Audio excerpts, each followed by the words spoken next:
Je vous remercie. Je commencerai par souhaiter la bienvenue à l'UFDG, à celles et à ceux qui ont décidé de faire confiance à notre parti et à son président en adhérant à notre formation politique. Mes chers compatriotes qui avez pris cette décision, sachez que nous sommes honorés par votre décision et l'UFDG fera tout pour être digne de votre confiance.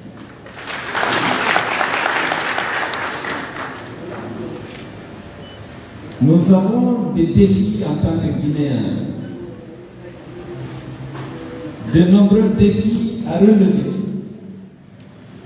Nous sommes fiers de pouvoir les relever avec vous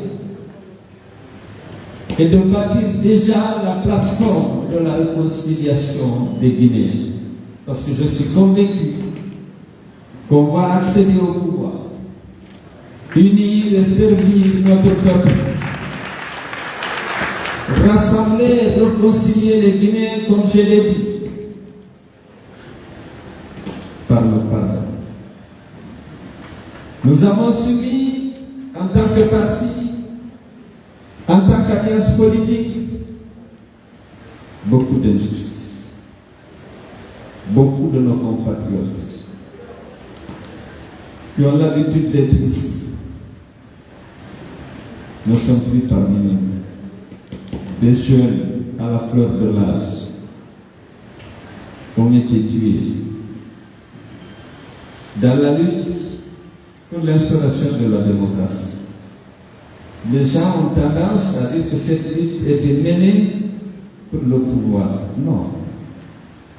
Toutes les manifestations organisées, c'était pour exiger le respect de la loi et des bonnes pratiques.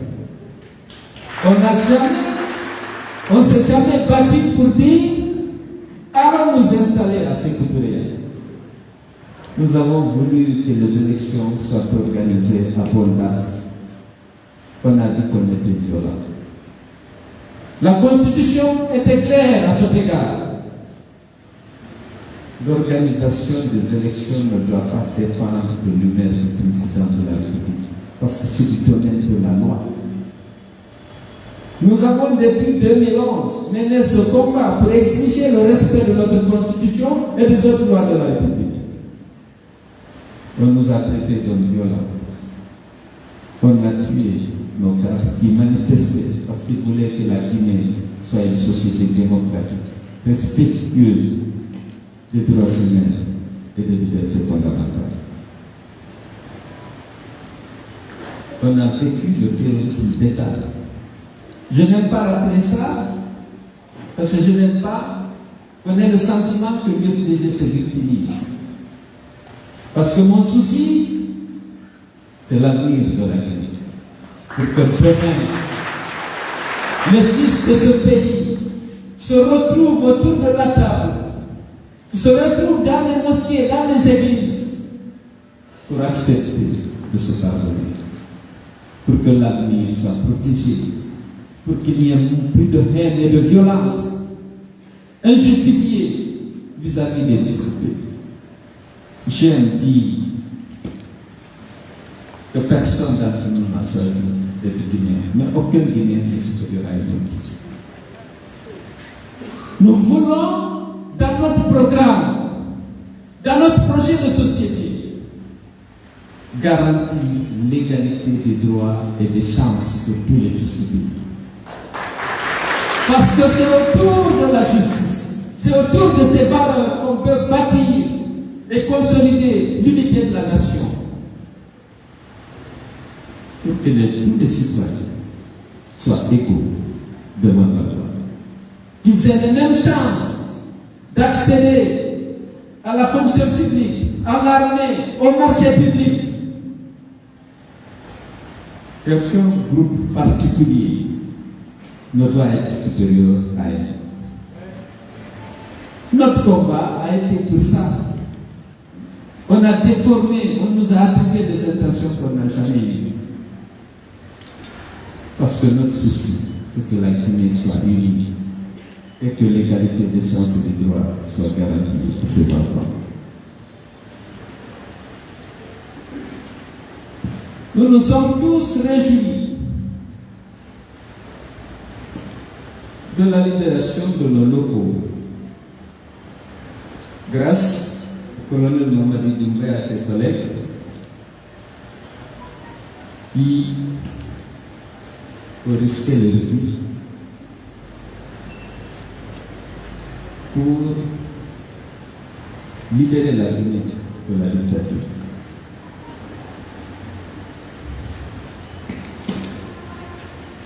Nous avions l'UFDG à l'époque salué à travers une déclaration le sursaut patriotique qui a conduit notre armée nationale à mettre fin à la dictature et à prendre les destinées de notre pays en s'engageant de mettre en place des institutions légitimes à l'issue d'élections inclusives, libres et transparentes. Nous avions salué l'acte, mais on avait salué aussi l'engagement. Parce que cet engagement rejoignait le combat que l'UFDG et d'autres patriotes, d'autres démocrates mènent depuis de longues années. Combat contre l'injustice, contre la violation des droits humains, contre les arrestations arbitraires, contre les massacres de jeunes. Nous sentions dans leur discours la volonté de mettre fin à ces pratiques rétrogrades. Je n'aime pas revenir sur la gestion de la fraternité, je l'ai dit, ça c'est le passé. Essayons de construire l'avenir. Je me réjouis de voir des militants et cadres du RPG venir adhérer à l'UFDG, reconnaître la noblesse de notre combat, notre résilience, notre courage dans la défense des valeurs de la République. Je pense, comme je l'ai dit, c'est un début de réconciliation. La dernière fois qu'on s'est réunis dans cette salle, avec toutes les coalitions des partis politiques, je me réjouissais que l'UFDG et le RPG soient ensemble. Parce que demain, la réconciliation existera. Il faudra en se parler. Je disais le PIP et le RPG étaient là. Pourquoi pas? Parce qu'on ne peut pas rester dans le conflit. Certes, nous avons besoin de la réconciliation qui suppose la vérité, la justice, la réparation et les garanties de nos reproductions. Mais si on ne se parle pas, on ne peut pas se réconcilier. Je dis qu'il faut qu'on se parle. Et on a pu se parler. RPG et UFDG se sont parlé. Je vais revenir sur cette question tout à l'heure. Parce que malgré tout ce qui s'est passé, c'est le Guinée.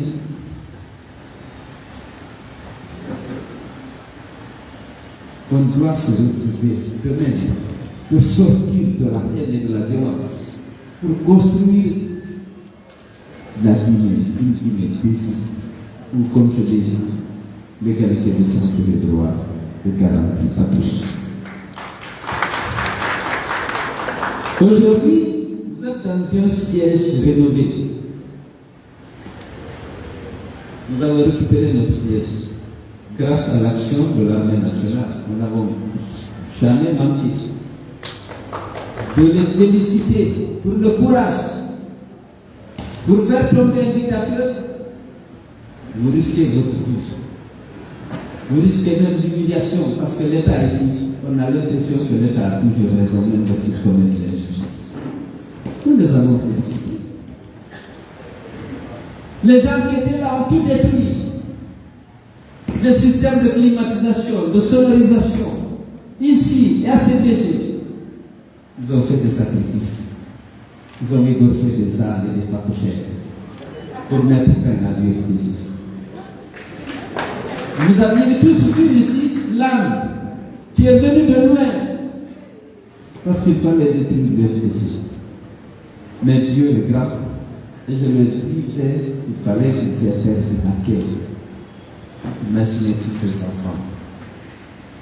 12 ans, 15 ans qui ont été abattus. Et donc les parents n'ont pas eu droit à la moindre compassion, à la moindre justice. Dieu a fait que la dictature est tombée. Nous allons récupérer nos locaux. Tout a été détruit. Aujourd'hui, on a 2 fois plus de chaises qu'on en avait. Le parti n'a pas décaissé un franc. Il faut le dire. Tout ce que vous voyez ici, ça a été réparé grâce à des bonnes volontés. Parce que certains, c'est des sympathisants de l'UFDG, d'autres non.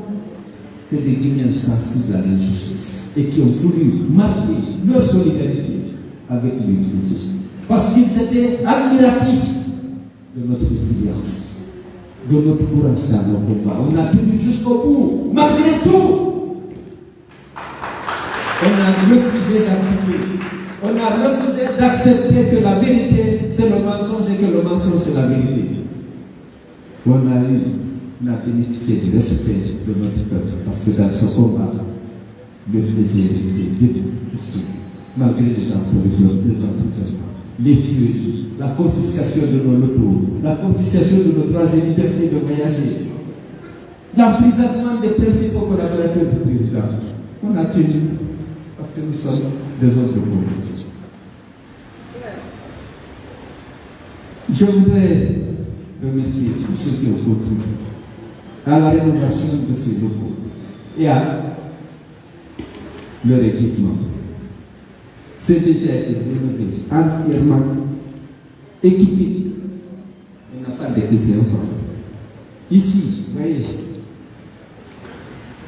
on a fait la peinture, on a aménagé derrière, on a eu un forage, on doit avoir l'eau courante maintenant au siège. Suite à ça, parce que les gens ont voulu exprimer leur solidarité, leur soutien à un parti qui a été victime d'une injustice. Des gens qui sont loin de l'UFDG, croyez-moi, qui ont manifesté leur solidarité, qui ont contribué à la rénovation et à l'équipement de nos locaux. Je tiens à leur exprimer les profonds sentiments de gratitude de l'UFDG et de ses militants.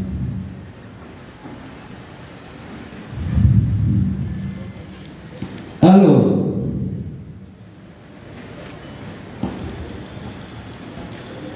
nous n'étions pas seuls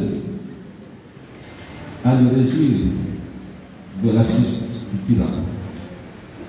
Tous les Guinéens honnêtes qui se réjouissent.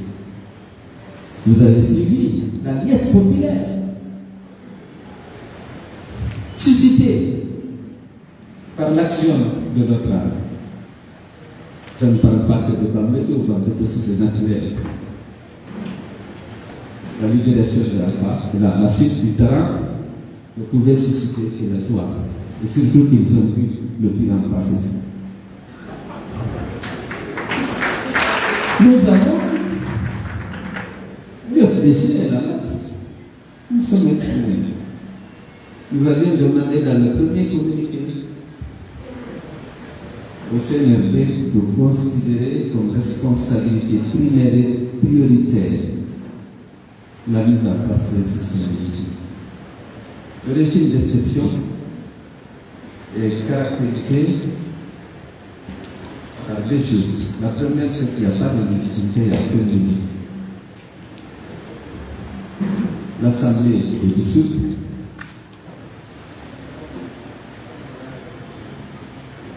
La Constitution est suspendue. L'exécutif censé être élu aussi étonné. Le pays est suspendu des instances de la CEDEAO, de l'Union africaine et récemment de l'ADA. Certains pays et certaines organisations internationales suspendent ou réduisent leur coopération en attendant le retour à leur constitution. Donc il est important pour le pays de se rappeler pour remettre en place des institutions légitimes issues de la volonté populaire. On peut se doter d'un CNT. C'est un consensus. Ce n'est pas une assemblée élue. On a reconnu le CNRD, le gouvernement, comme président de la République, chef de l'État, pour diriger le pays. Parce qu'il a risqué sa vie pour débarrasser la Guinée d'une dictature. Mais il n'y a pas de légitimité nulle part. C'est pourquoi on a situé il y a un cadre de dialogue permanent avec des délégations de toutes les forces vives, des délégations et un cadre restreint qu'on discute. Au regard de ma petite expérience, un cadre de l'axe devait comporter une délégation du CNRD, une délégation du gouvernement, une délégation du CNP, une délégation des partis politiques, une délégation de la société civile, plus une délégation des partenaires techniques et financiers. Pourquoi? Tous les dialogues qu'on a tenus ici depuis 2013, même si les conclusions de ces dialogues n'ont pas été respectées, le consensus a été trouvé parfois grâce à l'aide de facilitateurs. Parce que vous savez, nous sommes en Guinée, mais il y a une crise de confiance profonde à l'intérieur du pays. Lorsqu'on a un partenaire neutre et impartial, il peut aider à rapprocher les questions, à aplanir les divergences. Parce que l'absence de dialogue peut être source de conflit. Nous devons éviter tout conflit. Et pour cela, il faut qu'on discute. Surtout dans un contexte comme je dis, il n'y a plus de légitimité. On affronte nos points de vue. Ça demande de notre part, nous tous, de l'humilité. Parce que personne, je ne peux pas dire, bon, j'ai 2 500 000 électeurs ou militants, et que je détiens la vérité, personne ne doit considérer que je détiens la vérité. C'est ça, l'humilité. Confrontons nos idées. Comment sortir de la transition? Comment la conduire de bonne foi? Que non pas qu'un groupe décide et impose aux autres ce qu'ils considèrent comme étant la volonté du peuple. Alors que si nous confrontons nos idées et nos points de vue, on peut se rendre compte que le meilleur choix, c'est la proposition de Dieu. Si on est de bonne foi, parce que nous sommes des agents rationnels, on peut aller de l'avant en évitant les conflits. Et alors, je sais que vous êtes tous déçus. Oui, déçus. Nos propositions de dialogue n'ont pas été entendues. Par rapport à la mise en place du CNT, les militants de l'FDG et des partis de la NAD ont déçu. Pourquoi? Non, il faut qu'on explique. Parce que, on doit dire la vérité. Nous avons été reçus par le ministre de l'Administration du territoire, cette coalition. D'abord, on a constaté qu'on nous a attribué 15. On n'a pas eu la possibilité de discuter de la charte de la transition. On n'a pas cru utile de dénoncer ce fait. Nous avons continué de lancer un appel au dialogue. Parce que s'il y a des délégations de 10, personne ne peut discuter. Mais les grandes messes, pas les peuples, on ne peut pas discuter de façon productive. Nous avons dit, c'est bon, il n'y a pas de problème. On a attribué 15. Il semble qu'il y a 181 parties. Donc le ministre nous a reçus. Allez vous entendre. Ah, c'était un exercice difficile. Nous avons réussi l'exploit à obtenir un large consensus pour la répartition des 15. On ne peut pas obtenir de l'unanimité. On n'a pas obtenu de l'unanimité, mais on a obtenu un large consensus. On estime que si le FDG et les 23 partis de la nation, si la COPEC, Ousmane Kaba et tous les partis qui y militent, si le RPG, avec tous les groupes, avec tous les partis qui y sont, UPR, groupe et d'autres,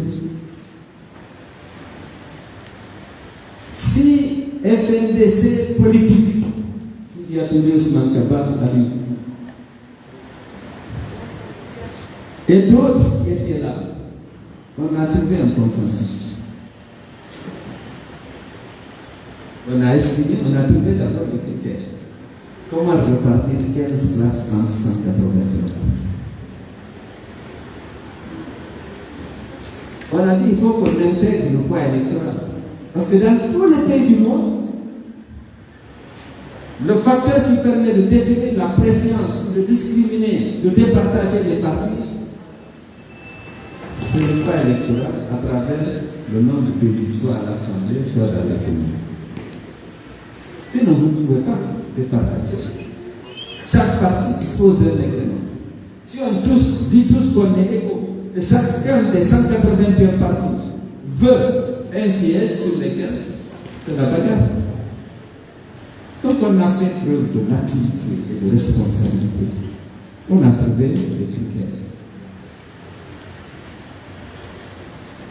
Il a été décidé, grâce à la médiation d'Ousmane Doré et de Gouressi Koundé, de retenir quand même le critère de participation aux élections et de poids électoral.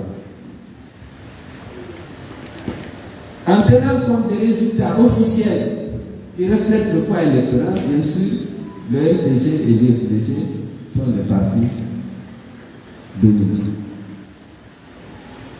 Il a été décidé de ne pas utiliser le seul critère, parce que sinon le RPG aurait eu 7, l'UFDG 6, il ne resterait que 2 à partager. Mais il faut en tenir compte sans que ce soit le seul facteur, parce qu'il fallait le pondérer avec d'autres.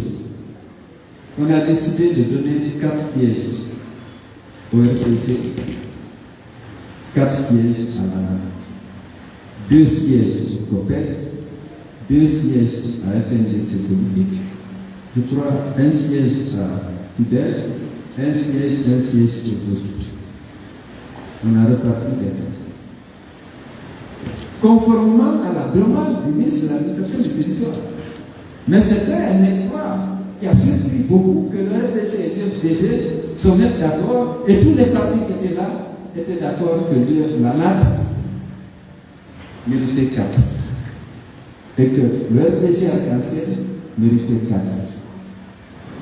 Consensus large, je ne dis pas unanimité, parce qu'il y avait d'autres qui n'étaient pas d'accord. Certains même n'étaient pas là à la réunion. Donc on s'est retrouvé au niveau de l'UFDG, et là, au niveau de la NAT. C'était aussi un problème, comment repartir 4 entre 23 partis. On a fait preuve de responsabilité. On a dit comme c'est le poids électoral qui a permis d'avoir ça, on a imaginé beaucoup de critères. On a dit respectons le poids électoral à l'intérieur de la participation aux élections.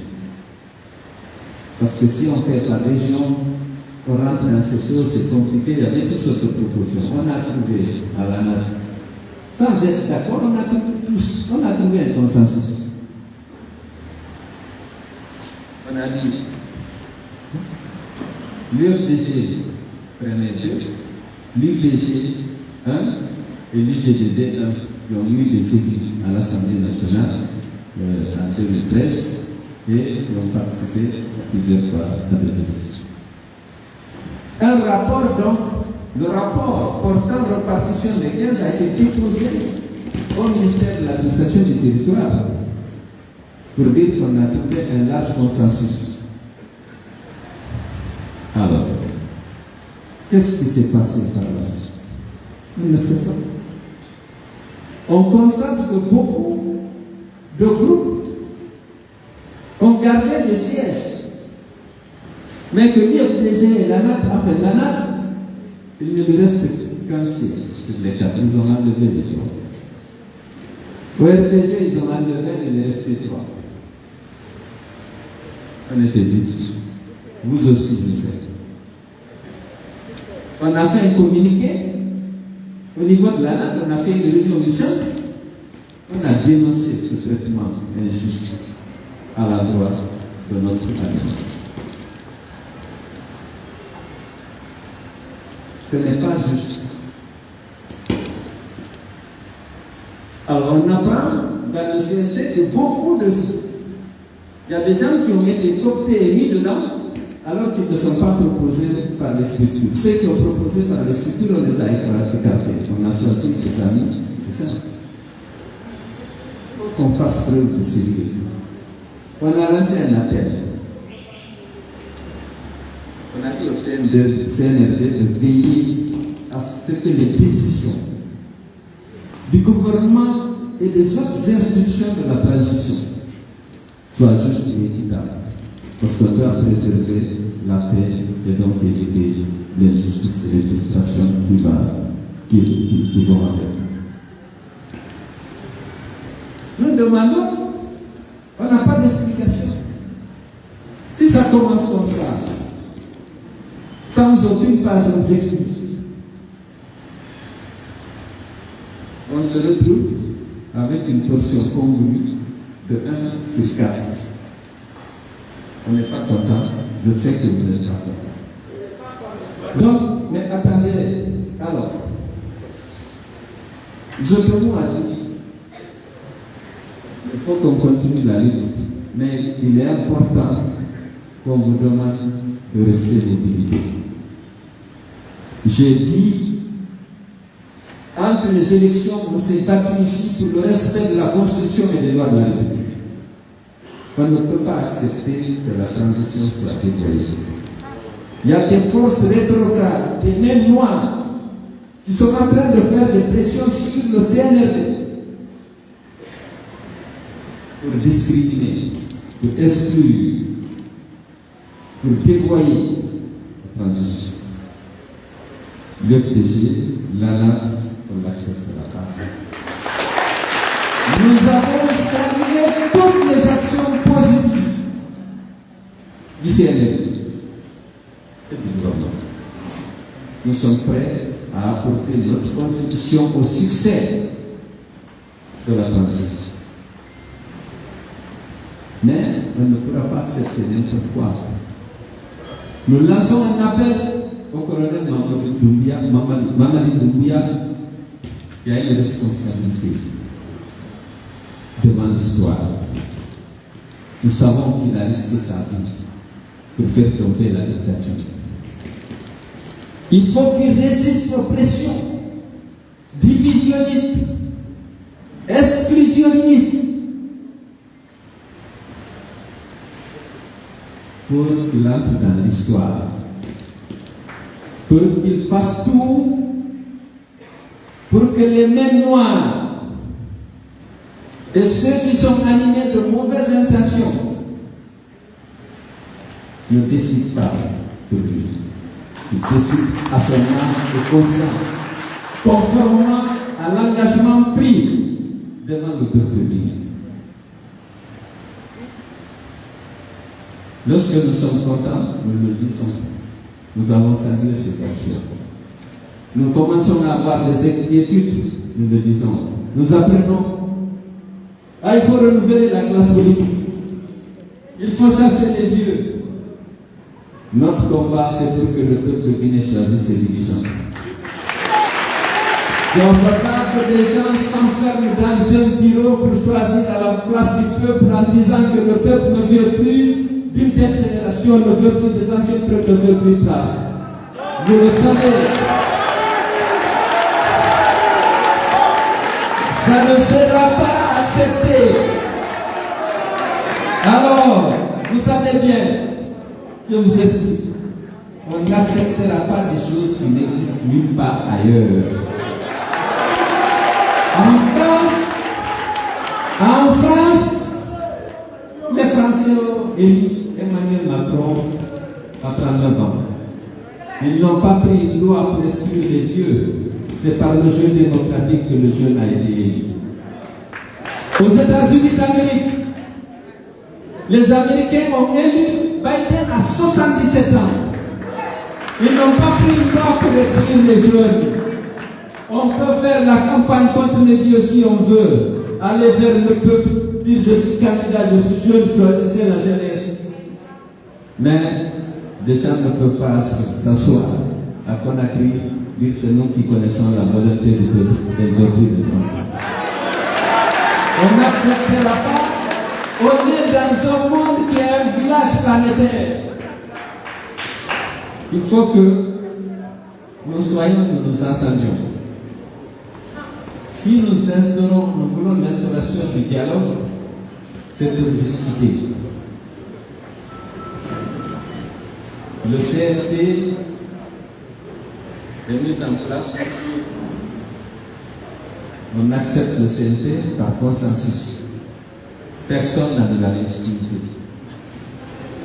Mais il faut qu'on sorte de la transition. Il faut qu'on soit d'accord. Comment sortir en attendant?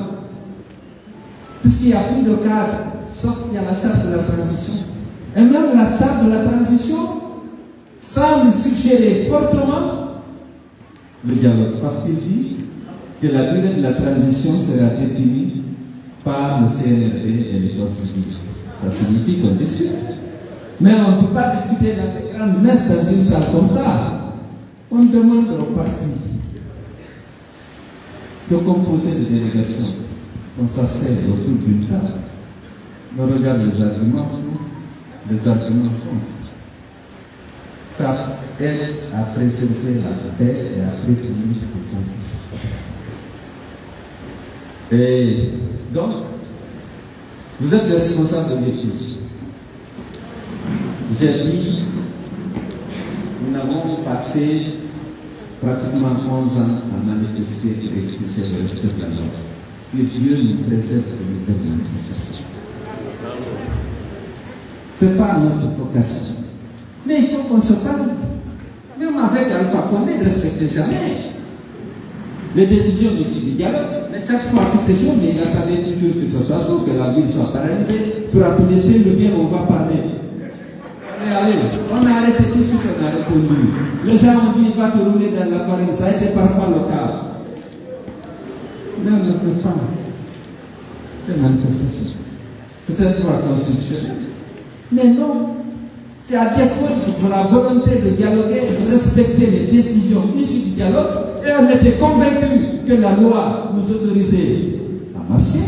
Mais c'est parce qu'il y a une violation flagrante de la loi. L'échéance électorale est fixée par la loi.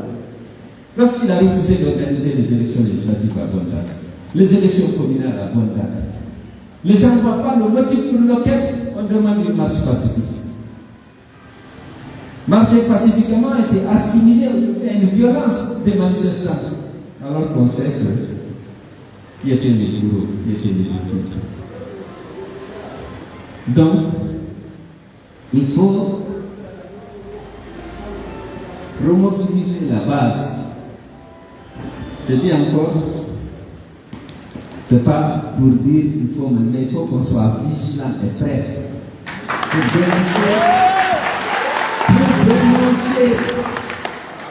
dénoncer d'abord ce qui nous semble incompatible avec les règles et les principes de la démocratie et de l'état de droit. Nous nous battons ensemble depuis 2009, 2008. On a subi beaucoup de sacrifices. Ce que nous faisons aujourd'hui, c'est lancer un appel au colonel Dupont pour qu'il existe. Les pressions vont être fortes. Les pressions qui visent les exclusions. Les pressions qui visent à se donner un candidat, à défaut d'être candidat. Redonnons à notre peuple la possibilité de choisir ce qu'il cherche au niveau local, au niveau législatif, au niveau de l'exécutif. Il sera ainsi le père, le véritable père de la démocratie en Guinée. Moi, mon combat est pour ça. Pour marquer notre soutien au CNRD, on a renoncé à notre revendication de notre victoire. Comme ils ont annoncé des élections, nous, c'est notre sport favori si elles sont transparentes. On a dit, au lieu de dire, envoyez mettre en place des commissions pour vérifier si on a gagné. Comme vous annoncez des élections, allons aux élections. Maintenant, s'ils disent qu'on ne peut pas aller aux élections, nous autres, en ce moment, ça.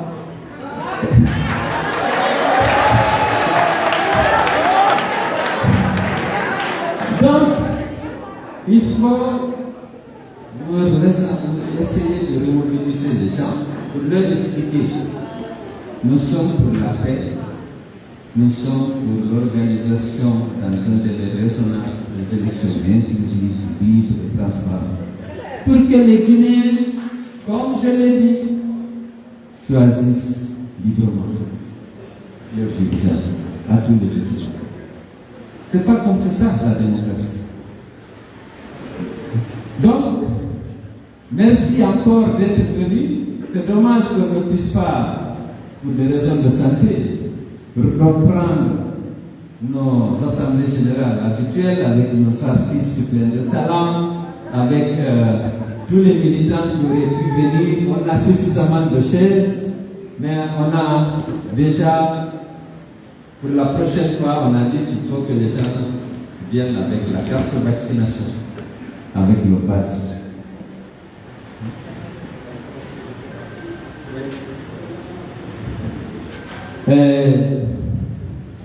Donc, nous souhaitons un joyeux anniversaire à Elhadji Boubacar Bilo Diallo, ancien président de l'Assemblée nationale, qui s'est beaucoup battu dans sa vie. Merci beaucoup et je vous souhaite un excellent week-end.